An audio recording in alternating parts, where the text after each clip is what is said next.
सूरत में डॉक्टरों की कमी के चलते मरीजों को इलाज के लिए लंबा इंतजार करना पड़ रहा है।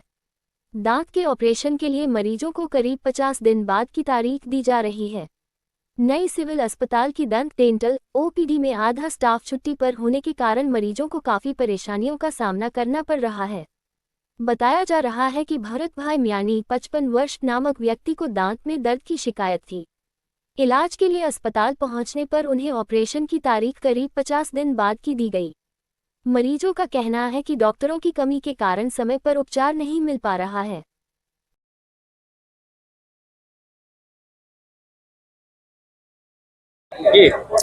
कतारगाम ઝોન માંથી હું ભરતભાઈ મિયાણી કતારગામ ઝોન માંથી દાંતની સારવાર માટે સુરત સિવિલમાં ગઈ 12 જૂને આવ્યો હતો।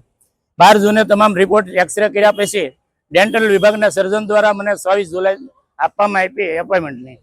હું એપોઇન્ટમેન્ટ લઈને ઘરે જતો રહ્યો, પણ 24 જૂનના દિવસે દાંતની તકલીફ વધતા હું ફરી વખત સુરત સિવિલની મુલાકાત લઈને ડેન્ટલ વિભાગમાં ગયો તો ડેન્ટલ વિભાગમાં ડોક્ટરો દ્વારા કહેવામાં એવું કામનો લોડ બહુ હોવાથી તમારી સારવાર આજ શક્ય નથી, તમને તારીખ એપોઇન્ટમેન્ટ આપી છે 24 જુલાઈની, તે દિવસે તમારી સારવાર થશે।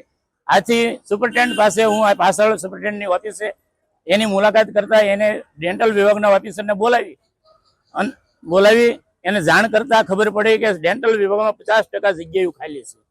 આના કારણે કામના લોડના હિસાબે એપોઇન્ટમેન્ટ બહુ લાંબી 50 દિવસની આપવામાં આવે છે।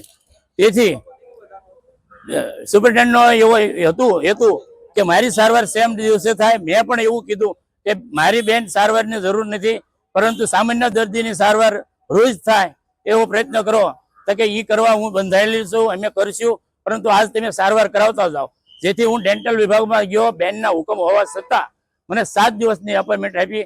આથી કંટાળી અને હું ઘરે જઈને મુખ્યમંત્રી, ઉપમુખ્યમંત્રી, આરોગ્ય મંત્રી અને કલેક્ટરને ઈમેલ દ્વારા ફરિયાદ કરી કે સુરત શહેરની સિવિલની હોસ્પિટલની ડેન્ટલ વિભાગમાં આવી જો હાલત હોય તો આખી સિવિલની શું હાલત હશે, માટે સુરત સિવિલની જે જગ્યાઓ ખાલી હોય એને તાત્કાલિક ધોરણે ભરવામાં આવે અને જ્યાં સુધી ભરવામાં ન આવે ત્યાં સુધી આવી લાંબી એપોઇન્ટમેન્ટ લેવાનું બંધ કરવામાં આવે।